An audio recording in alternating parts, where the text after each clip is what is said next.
in my career that anyone has paid to see me. That's true. Yeah.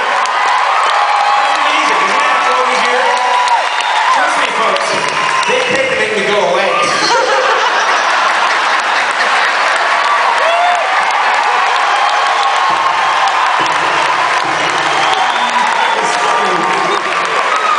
It's funny because it's true. I want you to know I take tonight's show seriously. I really do. I want it to be an amazing show, and I mean what I say. I want this to be the best show I've done yet. And I'll tell you something, I have goals for tonight. I want tonight for everyone in this crowd to leave after the show and think, that was sort of worth it. That is my goal. Now, we're going to do a lot better than that. We've got a lot of fun stuff planned. And I know some people, because I've been in the news the last couple of months and people wonder what the hell happened there, what's going on, they have a lot of questions. And so if it's okay, I'd like to I'll address some of those. For example, a lot of people have been asking about the title for our tour, the Legally Prohibited from Being Funny on Television tour. People come to me and they say, what's going on with that? And the truth is, it's not a joke. Right now I'm under some legal restrictions for a period of time, okay? For example, now see, I don't know if you're doing that concept of my shackled figure of speech or the beard. I'm confused. For example, this is true, I'm not allowed to perform on television, radio, or the internet right now. That's a true story. And there's more. I may not even be able to legally use the name Conan O'Brien anymore. That may be property of NBC. True, they may own the name Conan O'Brien. And folks, if that's true, if they keep that name, I'm gonna have to go back to my birth name, Jet Blaze.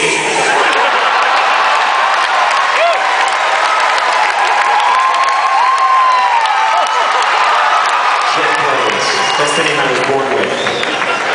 And I gave it up because I wanted a cool name in show business. When I was a kid, I'd be walking around and people would say, what's your name there, kid? And I'd say, my name? Jet Blaze.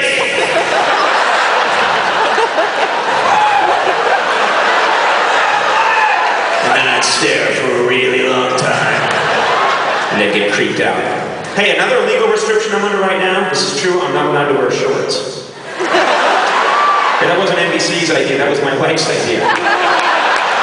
She said my legs look like two ivory Slim Jims. A little dusting with paprika. At night, I take my robe off and I say, come to me, my love! Come to me, my dear! It's time to make love! It's a freak show. My legs are 9/10 of my body.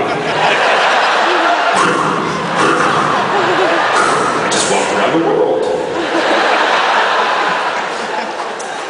A lot of restrictions. Also forbidden, anybody who even looks like me is banned. Did you know that from television? If you look like me, you can't be on TV, so say goodbye to the Wendy's girl. She's gone. Do you want to know what I looked like when I was 14? It's right there. Why are they always teasing me? Oh, right, my pigtails. And my turn-of-the-century collar.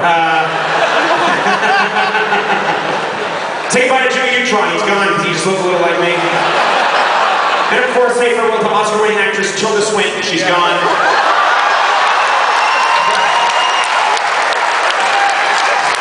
Does it mean that I look so much like that beautiful woman? But I'm gonna tell you people something, this is true, this is gospel. I have learned a lot about myself the last 3 months. And one of the first things I realized 3.5 months ago, when my job suddenly ended, was it took me like a day or two to realize I have no real marketable skills. And not even, I know you're thinking, oh, Conan's just making fun of himself. It's absolutely true. I spent 17 years developing one specific set of skills, and then suddenly, the Tonight Show was gone, I didn't know what I was going to do. And you can imagine me going into an unemployment office, and like walking in. Like, all right, Mr. Blaze, comma jet. What is it you do? What do I do? Check this out.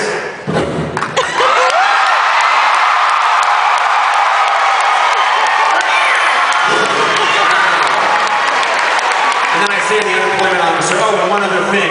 I want you to match my previous salary. That's when he took an oar from a canoe and beat me. So basically, I had a lot of time. You know, that video we show up front, it's, you know, people laugh at it, especially the bicep part, which hurts my feelings. Like, it's so improbable that I have muscles. Cut it out, stop it. But basically I had a lot of time to reflect. And if there's one thing I have learned, it's that I never want time to reflect again. It's horrible. Young people, I tell you, never, ever, ever in your life reflect if you can possibly avoid it. If something is bothering you, if you're angry about something or upset about something, push it further down. Until it festers and grows, and one day you take it out on your children. That's how it's done, and that's what makes this country great. Thank you. Thank you for applauding that concept. Woo! Push it further down! Woo! Woo, repress it. Glow sticks. You know, over the past 3 months, probably, because I said people have been asking me questions, probably the biggest question that people have asked me, because when something like this happens in your life and it's so public, everyone sees it happen, so they come up to you, and I'd just be, you know, wherever. I'd be in a store, I'd be in a mall, I'd be like buying a latte somewhere, you know, an iced latte, San Diego. I don't want to lose you on this one. Why would someone drink something hot?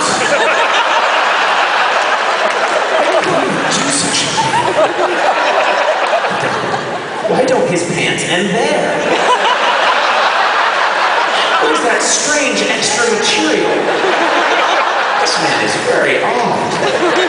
That thing covering his waist. A shirt. You know, I've had people come up to me and ask me, like, hey man, how's your mental state, man? Basically, Cheech and Chong calling me around. But they're like, hey man, how you doing? How you doing emotionally? How's your mind? And the truth is, I've been working through a lot of issues. I'm not going to lie to you. I went and saw a therapist, and the therapist explained to me something that was really helpful.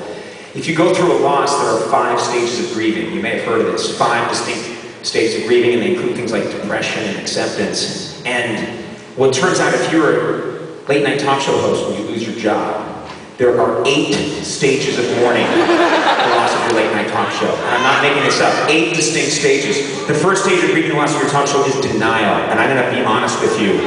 I was in bad, bad denial. So bad that I had it put up in giant words behind me.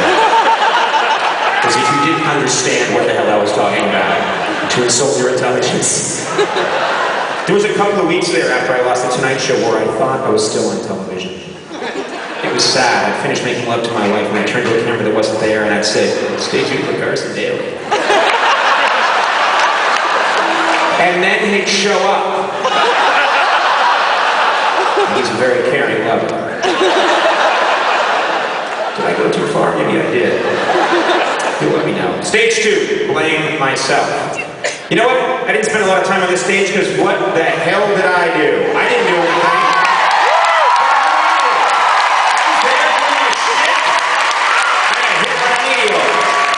So I skipped the stage and went right to stage 3, blame everyone else around me, and that's a fun stage. So kids, if you're writing this down, repress all of your inner emotions and blame everyone else. Those are the things to remember tonight. Woo! Blame everyone else. Wow, that was a good one. Stage 4, anger. Man, I was angry, and I was angry not just that my ass had been kicked off television. I was angry that other